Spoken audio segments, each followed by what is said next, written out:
Graças e paz, meu irmão, minha irmã. Bom tê-lo mais uma vez aqui comigo para meditarmos na palavra do Senhor. E agora eu convido você a abrir a palavra de Deus no Salmo 3º, Salmo de número 3, aí no começo do Saltério, salmo bastante conhecido, que será o objeto da nossa meditação no dia de hoje. Salmo de número 3. Espero que você me acompanhe com muita alegria, com muita atenção, o texto sagrado, o texto da palavra de Deus. Salmo de Davi, quando fugiu de Absalão, seu filho. Senhor, como tem crescido o número dos meus adversários. São numerosos os que se levantam contra mim. São muitos os que dizem de mim, não há em Deus salvação para ele. Porém tu, Senhor, és o meu escudo, és a minha glória e o que exaltas a minha cabeça. Com a minha voz clamo ao Senhor, e ele do seu santo monte me responde. Deito-me e pego no sono. Acordo porque o Senhor me sustenta. Não tenho medo de milhares do povo que tomam posição contra mim, de todos os lados. Levanta-te, Senhor. Salva-me, Deus meu, pois feres nos queixos a todos os meus inimigos e aos ímpios quebras os dentes. Do Senhor é a salvação e sobre o teu povo a tua bênção. Até aí a palavra do Senhor, vamos orar pedindo graça ao nosso Deus. Pai, nós queremos te agradecer nesse momento pela tua presença conosco, pela tua palavra que está aberta diante de nós, diante da qual nós podemos nos alimentar, podemos meditar nessas palavras de vida eterna, Senhor.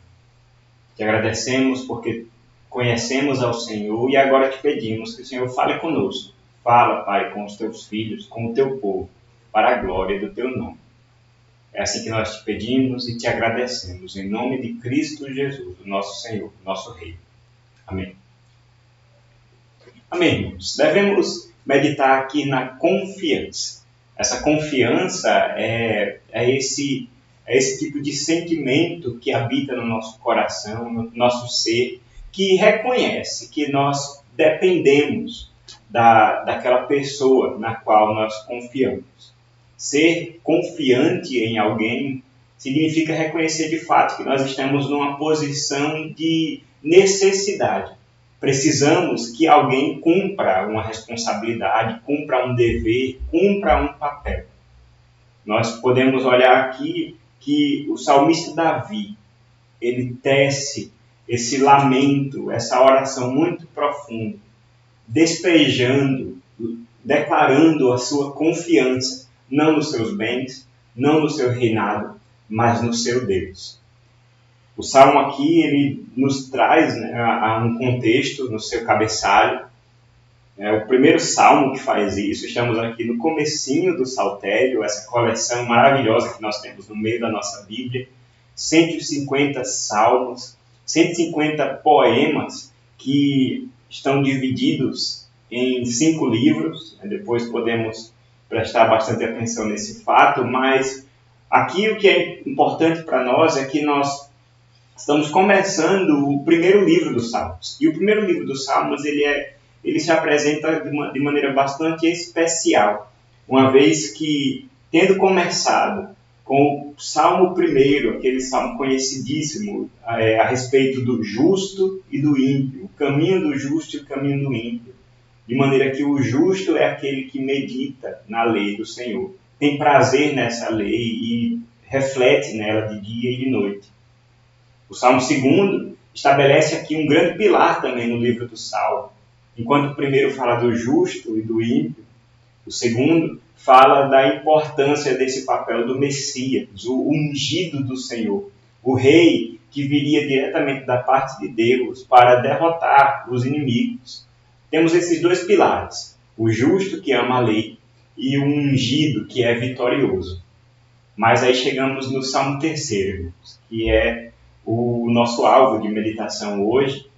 Nós chegamos no Salmo 3 e encontramos um cenário que aparentemente contradiz esses dois grandes pilares que já foram colocados no livro do Salmo. Temos no Salmo 3 o primeiro lamento de Davi. O primeiro livro dos Salmos, ele é marcado por ser quase todo de autoria de Davi. À exceção do Salmo 1 e Salmo 2, que nós não temos essas informações, a partir do Salmo 3 até o Salmo 41, todos são salmos de autoria davídica, ou seja, o rei Davi escreveu esses salmos como um fruto da sua reflexão, da sua adoração, tanto de maneira individual, como também como o grande representante do povo de Deus, na figura de rei. Ele é o rei Davi e liderava o povo nessa adoração. E aqui nós temos, irmãos, no Salmo 3, escrito numa situação delicada da vida de Davi, escrito numa situação em que aparentemente ele não tinha mais em que se apegar. O Salmo é bastante claro quando ele lança esse contexto. Quando fugiu de Absalão, o seu filho. O contexto aqui nos leva automaticamente ao livro de 2 Samuel, lá no capítulo 15, quando nós lemos que Absalão, filho de Davi, um grande guerreiro, bonito, reconhecido por todos, provavelmente o grande preferido para a sucessão, para suceder o rei Davi no trono, quando esse rapaz, ele arma toda uma revolta, uma conspiração contra o seu pai, Davi.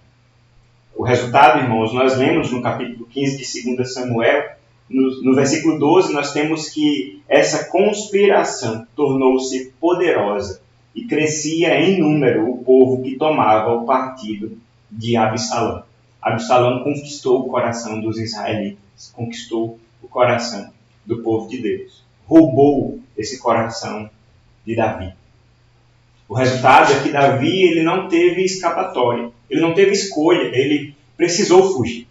No capítulo 15, nós vemos aqui que Davi olha para os seus homens, aqueles poucos homens que permaneciam fiéis a ele, e ele diz: levantai-vos, versículo 14, levantai-vos e fujamos, porque não poderemos salvar-nos de Absalão. Dai-vos pressa a sair, para que não nos alcance de súbito e lance sobre nós algum mal e fira a cidade a fio de espada. Uma situação triste, uma situação trágica, em que aparentemente não haveria mais salvação. E aí nós podemos até imaginar o contexto desse salmo aqui como o contexto dessa fuga, na verdade, como um grande cenário para o Salmo 3. Um rei que não reina mais. Um rei que não é mais respeitado, não é mais amado pelo seu povo. Pelo contrário, ele foi traído.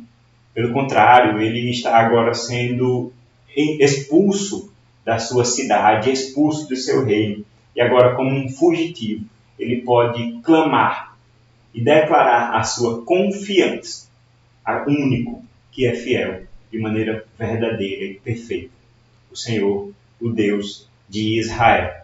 E aí ele declara esse Salmo 3 como essa belíssima oração que hoje nós podemos fazer também, à semelhança de Davi, declarar a nossa confiança no Senhor. O pastor David Harvey, ele fala em uma pregação que Deus ele manifesta para os seus filhos uma graça teimosa, uma graça que não se altera de acordo com as circunstâncias do mundo, uma graça que não se altera de acordo com aquilo que nós, pessoas pecadoras, fazemos. Hoje, irmãos, eu queria convidar a você e também o meu coração a desenvolvermos, diante dessa graça teimosa, também uma confiança teimosa, com o perdão da palavra, mas que essa verdade possa refletir de fato o quanto a nossa confiança deve estar unicamente pautada apenas na graça do nosso Deus, apenas no ser, no caráter, na santidade e na perfeição do nosso Senhor. Como essa confiança teimosa, uma confiança inabalável no Senhor se manifesta e deve se manifestar na nossa vida. Olhando para o Salmo 3, nós temos algumas lições para nós. Essa confiança, irmãos, ela, em primeiro lugar, ela deve contradizer o contexto em que ela está inserida. À semelhança de Davi, nós podemos orar, olhar para o nosso redor e dizer: Senhor, como tem crescido o número dos meus adversários. São numerosos os que se levantam contra mim.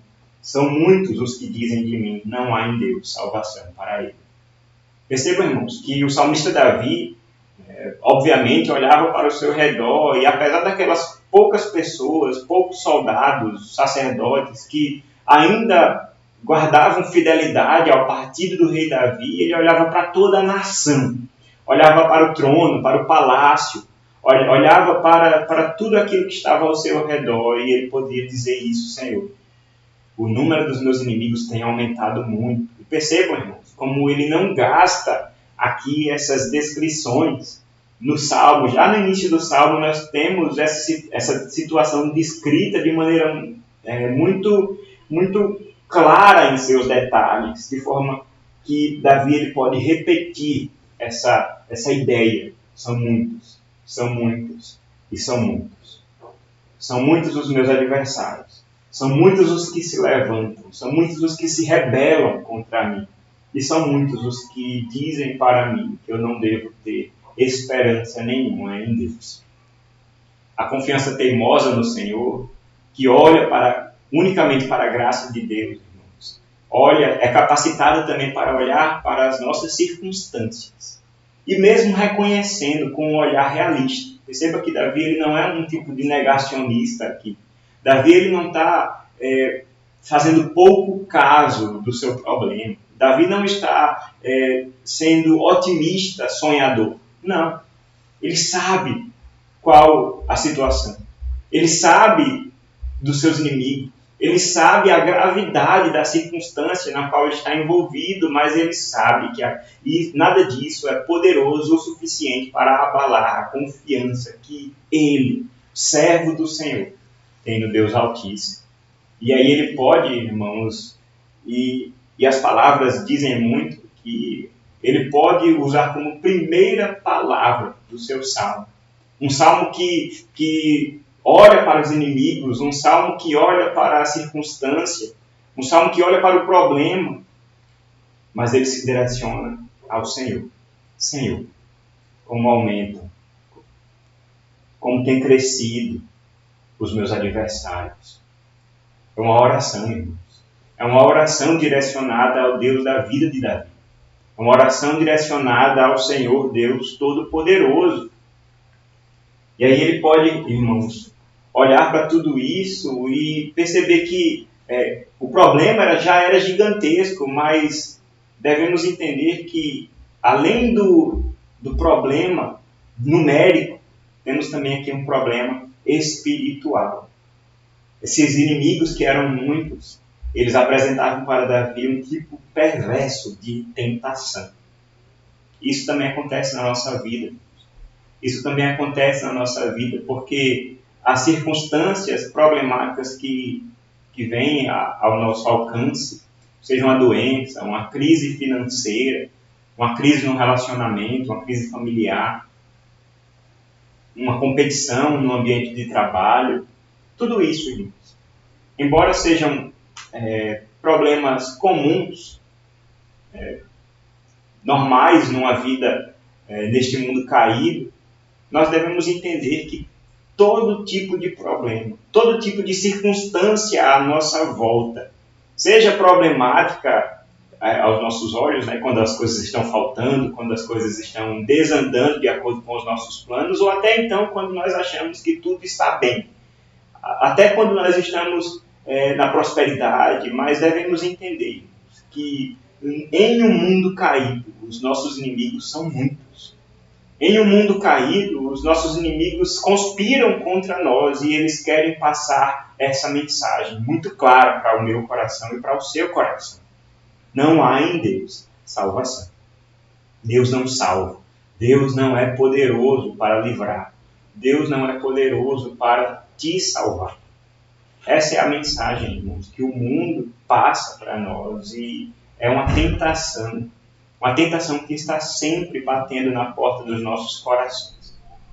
Devemos reconhecer, ser inteligentes e reconhecer essa propaganda, reconhecer essa linguagem que vem do mundo, vem do nosso inimigo, Satanás, vem da carne, do pecado que habita no nosso coração. São linguagens que nos assediam que nós devemos ter a sinceridade de levá-las unicamente para o trono do Senhor. Senhor, o pecado que habita no meu coração diz dia e noite que eu não devo confiar no Senhor, que no Senhor não há salvação. O mundo me assedia e quer contradizer tudo aquilo que eu creio, tudo aquilo que eu leio na Tua Palavra, tudo aquilo que o Senhor mesmo revelou para mim. O mundo quer contradizer tudo isso e fazer com que eu descreia de tudo isso e jogue no lixo, esqueça todas essas coisas. Mas, Senhor, eu estou aqui na Tua presença, buscando no Senhor a força necessária para vencer essas tentações. A força necessária para vencer essas tentações. A confiança que se estabelece firme no Senhor, uma confiança teimosa, ela contradiz o contexto. Ela contradiz as circunstâncias. Ela não depende das circunstâncias porque ela é inteligente o bastante. Ela é sábia para se dirigir àquele que é fiel e verdadeiro. Senhor, como aumentam os meus inimigos. Além disso, irmãos, e o que está totalmente ligado, essa confiança firme no Senhor, ela é perseverante em oração.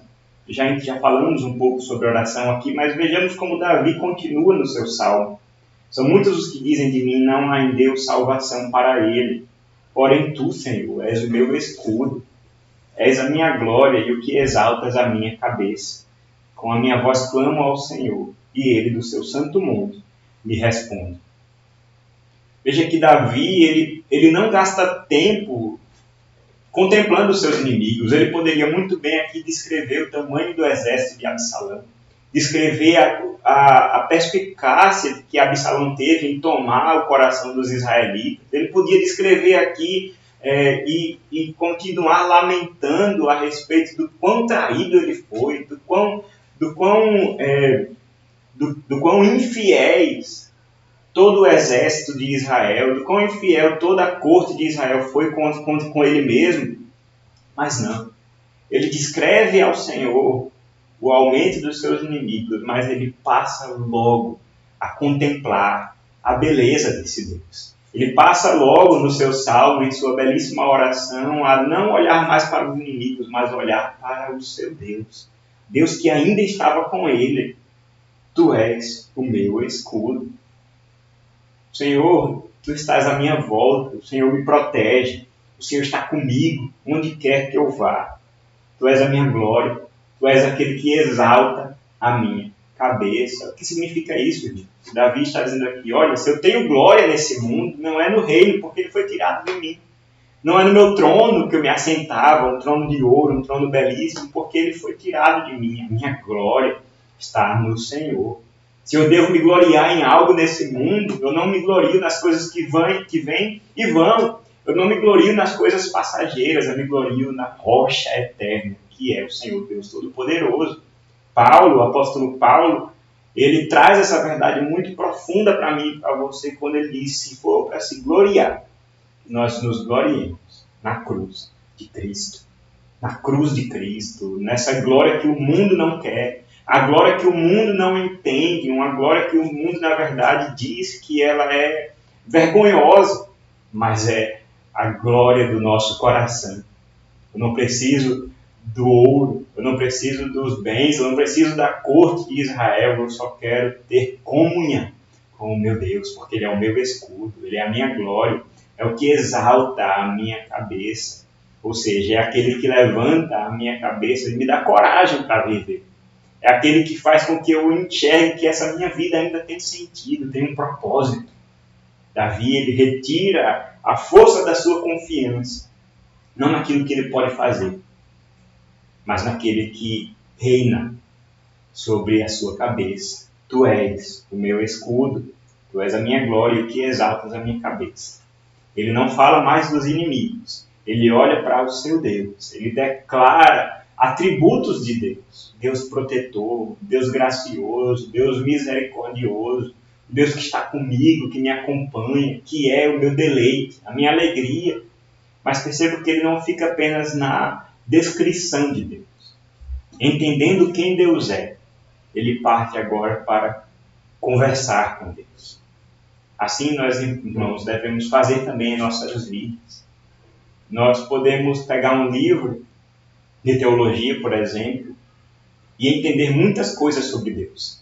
Entender os atributos de Deus, quem Deus é, Deus Trino, Deus Pai, Deus Filho, Deus Espírito Santo, Deus que se revela na pessoa de Jesus Cristo, homem e Deus, um Deus que é gracioso, um Deus que é santo, um Deus que é onipresente, onipotente, onisciente. Podemos entender todas essas coisas, irmãos, mas se não pegarmos todo esse conhecimento, se não pegarmos todas essas informações sobre Deus e não dobrarmos o nosso joelho em oração, tudo isso é vão. Tudo isso é vão. O conhecimento de Deus, irmãos, nos leva a adorá-lo. O conhecimento de Deus nos leva a nos relacionar com Ele, a falar com Ele, a exercitar a comunhão que foi conquistada por Cristo Jesus na cruz do Calvário. E é isso que Davi faz. Tu és o meu escudo, tu és a minha glória. O Senhor exalta a minha cabeça e por causa disso, com a minha voz eu clamo ao Senhor, como diz o versículo 4.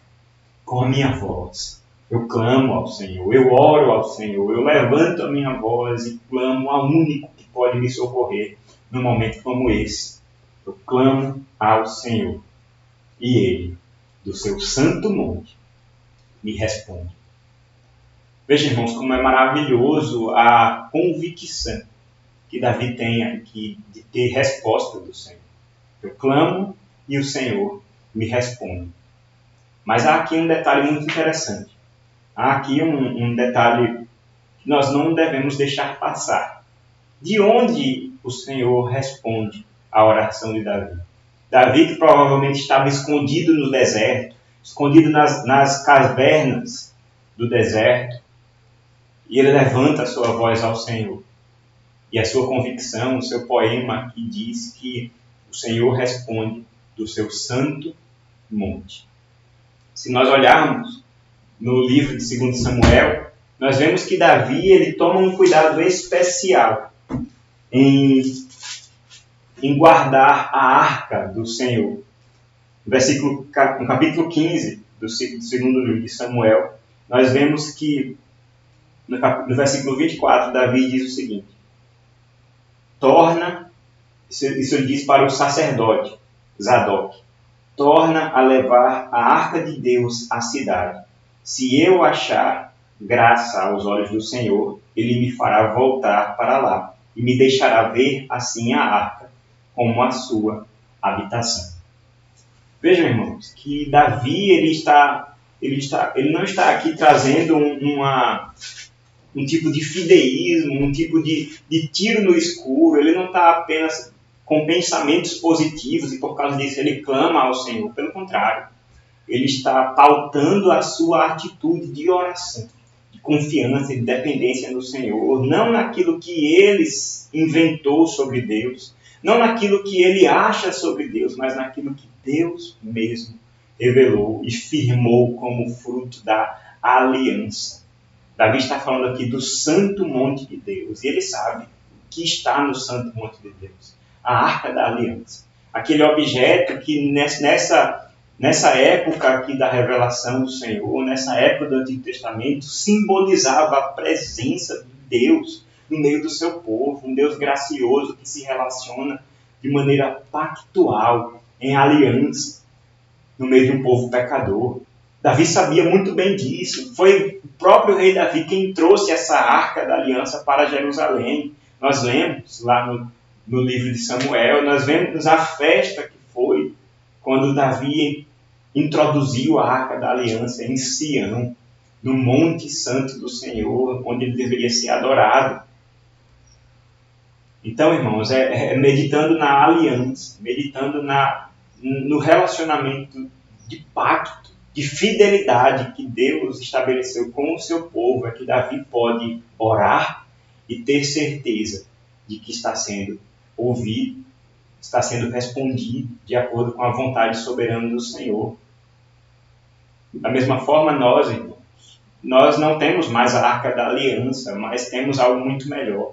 Temos algo que não só simboliza, mas encarna de maneira definitiva e plena a presença de Deus no meio do seu povo, a presença do Senhor no meio dos homens. Jesus Cristo, o nosso Senhor, o nosso mediador.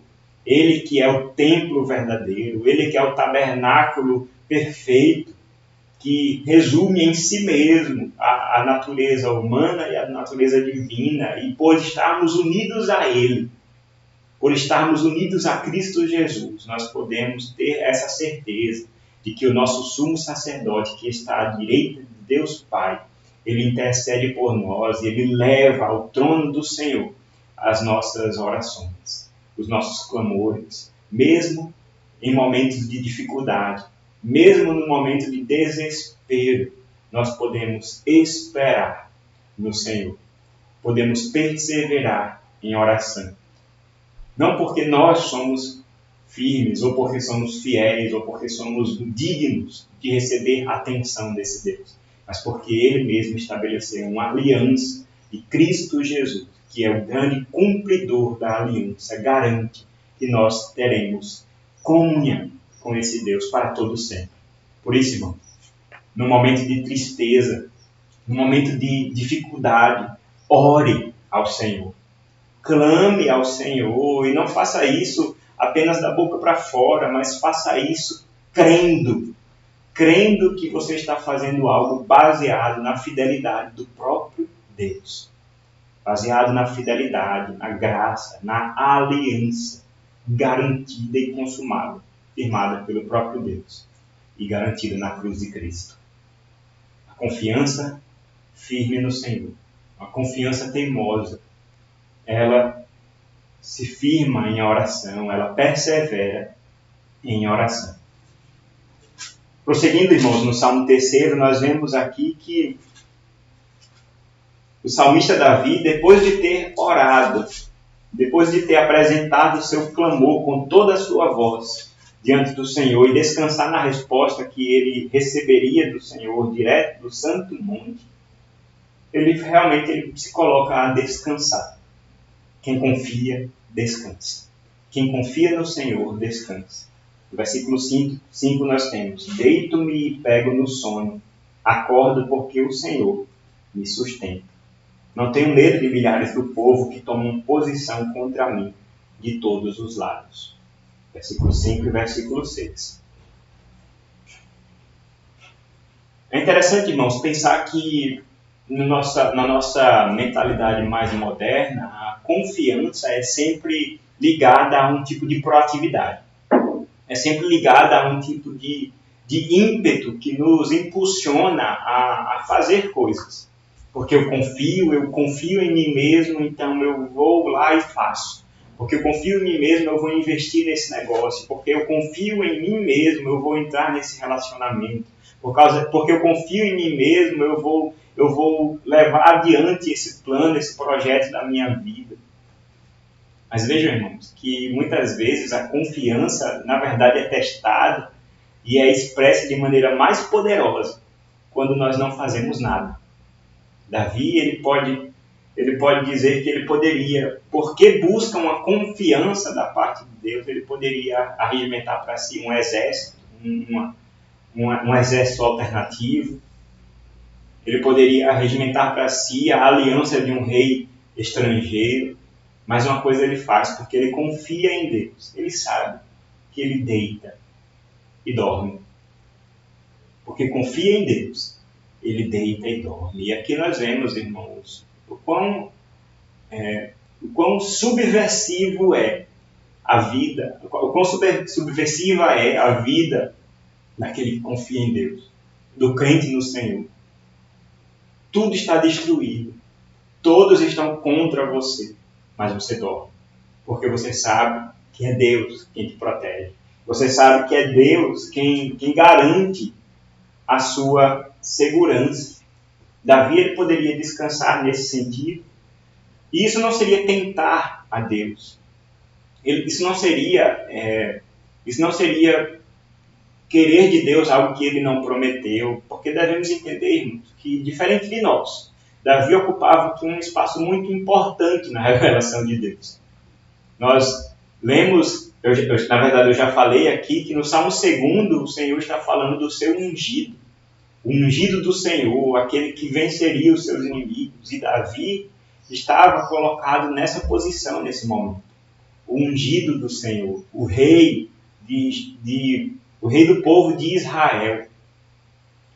Devemos entender aqui que essa posição específica, especial na maneira como Deus organizou a história para cumprir o seu plano de salvação, encontra aqui na figura de Davi uma sombra do que viria a ser o Messias, o ungido perfeito, o nosso Senhor Jesus Cristo. Acontece, irmãos, que no capítulo 7 de 2 Samuel, Deus firmou uma aliança com Davi. Deus firmou uma aliança com Davi, dizendo que o seu reino seria abençoado. E a sua linhagem, a sua casa, seria estabelecida, edificada pelo próprio Deus. E ela reinaria para sempre. Davi sabia, irmãos, que o seu reino não seria tomado à força. O seu reino ele não seria alvo de um golpe de Estado, por mais que fosse o seu filho, mas ele sabia que, de acordo com a graça de Deus, de acordo com a promessa de Deus, o seu filho reinaria em paz em seu lugar. E o seu reino seria próspero. Sabemos que quem sucedeu a Davi foi Salomão.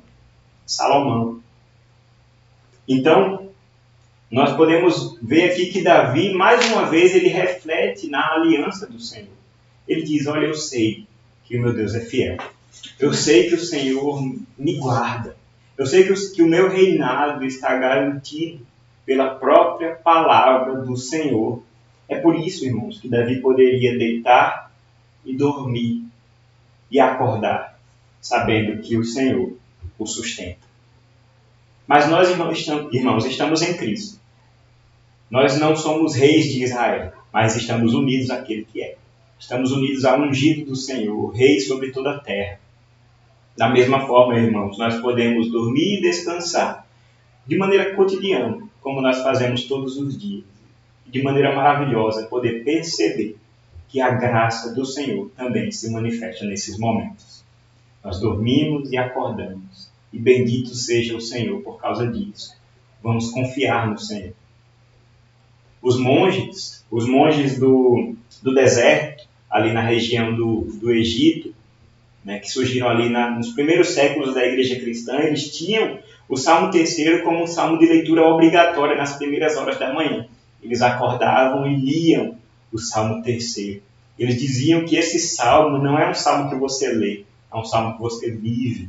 E eles faziam isso no ritmo de suas vidas, dormindo e acordando e louvando ao Senhor, porque eles dormem e acordam, porque o Senhor nos sustenta. Da mesma forma, devemos pensar nisso, irmão. Saber que quando dormimos, quando fechamos os nossos olhos, estamos passando a mensagem de que nós não precisamos estar alertas o tempo todo.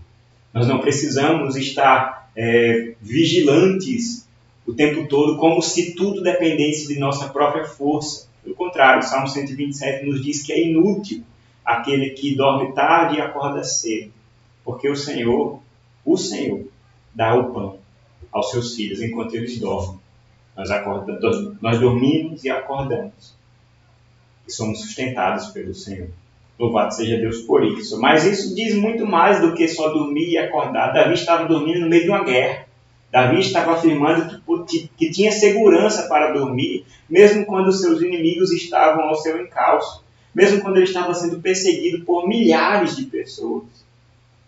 Mas ele pode dormir e descansar, porque ele não tem medo de milhares do povo, como nos diz o versículo 6. Eu não tenho medo de milhares do povo que tomam posição contra mim de todos os lados. Mas por quê? Ele não tem esse medo. Mais uma vez, não é porque Davi era forte, não é porque Davi era um bom general, embora fosse, mas porque ele sabe que é o Senhor. É o Senhor quem luta as guerras do seu povo.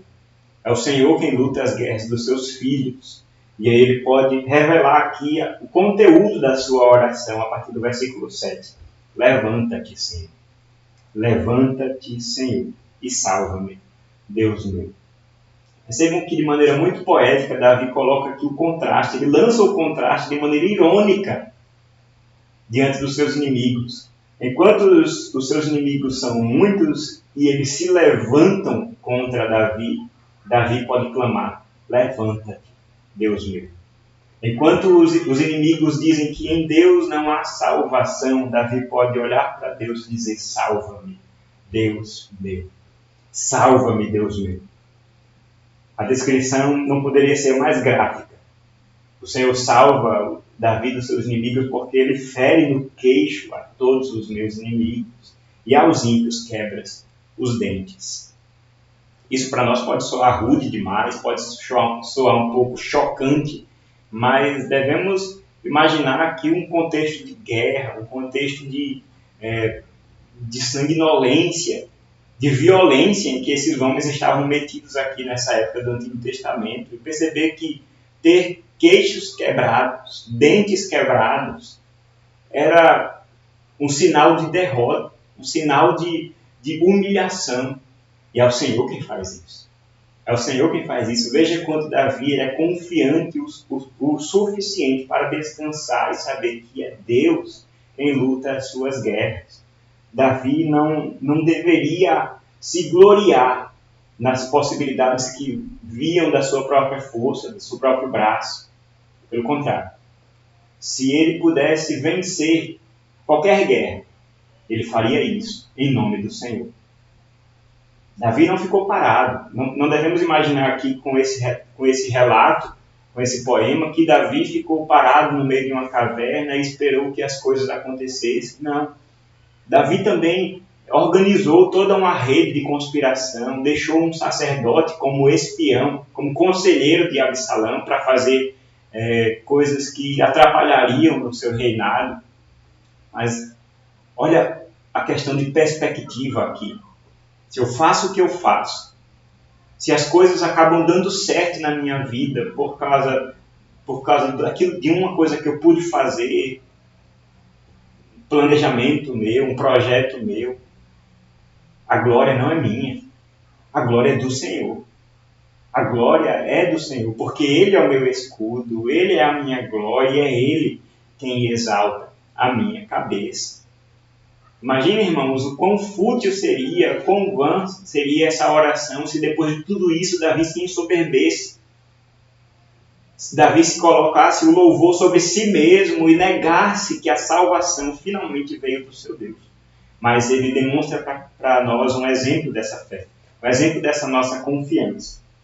É o Senhor quem se levanta para defender o seu povo.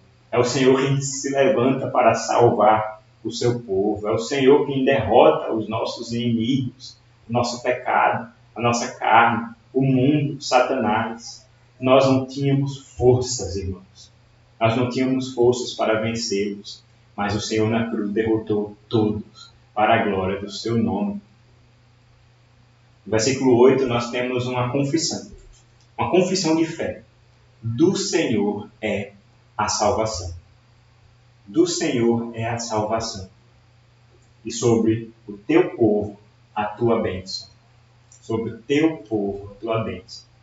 Veja que Davi ele não está refletindo sobre tudo isso. Ele não está falando da salvação do Senhor como se ele quisesse salvar somente a sua própria pele.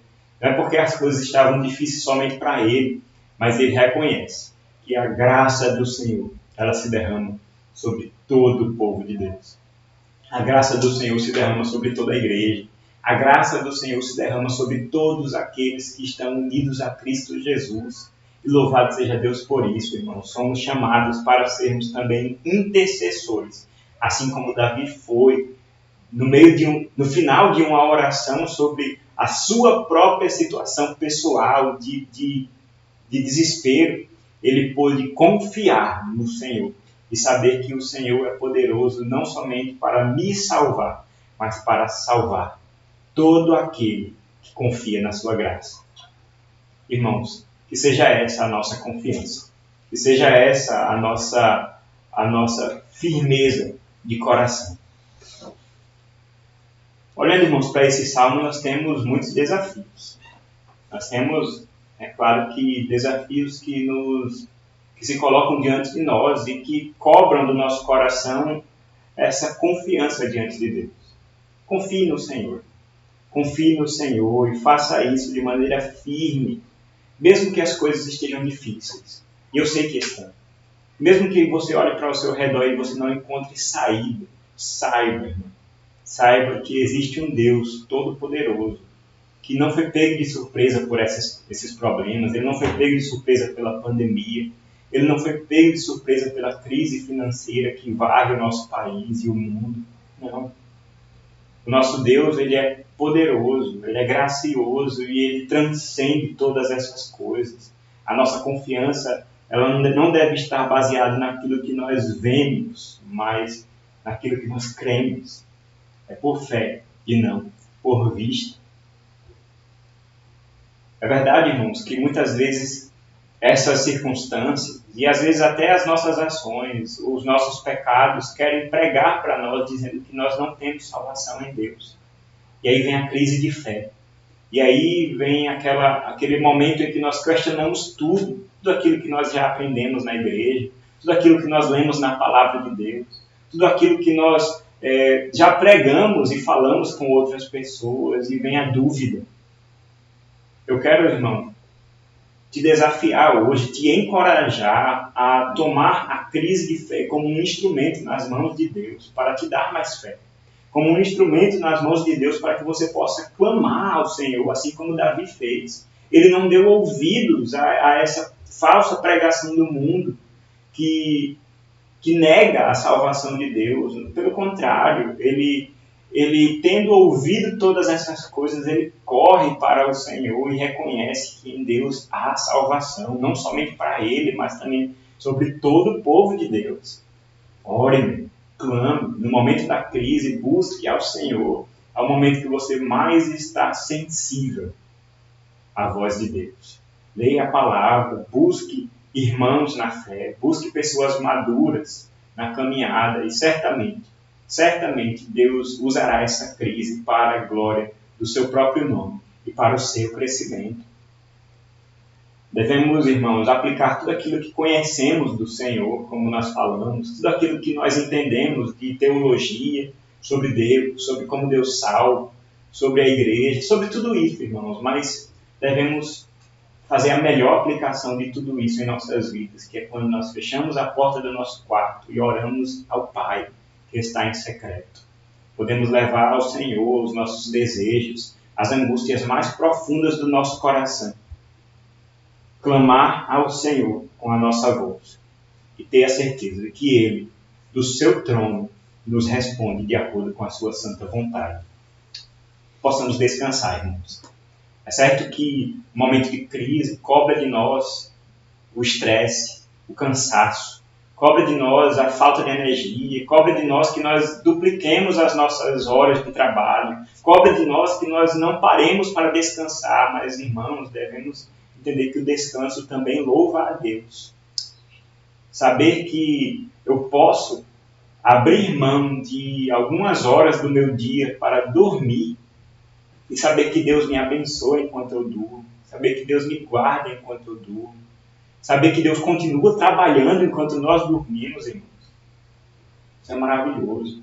Saber que Deus estabeleceu em sua lei que nós trabalhamos sim durante 6 dias, mas no 7º dia nós paramos e descansamos. É reconhecer que Deus se importa com o nosso bem-estar, reconhecer que Deus se importa conosco, com o nosso descanso.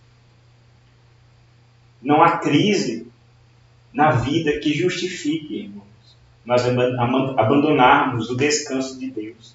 Não há crise na vida que justifique nós abandonarmos o dia de descanso que Ele mesmo separou para a sua igreja. Domingo, dia do Senhor. Que está em crise, irmãos. Descanse no dia do Senhor. Se reúna com os seus irmãos para louvá-lo e adorá-lo, sabendo que isso é graça de Deus. Nos outros dias, nós trabalhamos, para a glória de Deus. Irmãos, olhando esse lamento de Davi e percebendo todo esse movimento ascendente que ele faz, e começar contemplando seus inimigos, mas depois terminar cheio de confiança, olhando para o seu Deus. Tendo visto esse movimento, nós podemos também nutrir no nosso coração essa confiança. Eu espero, a minha oração é que você seja um crente confiante no Senhor. Possamos confiar em Deus, para a glória do seu nome. Que Deus te abençoe.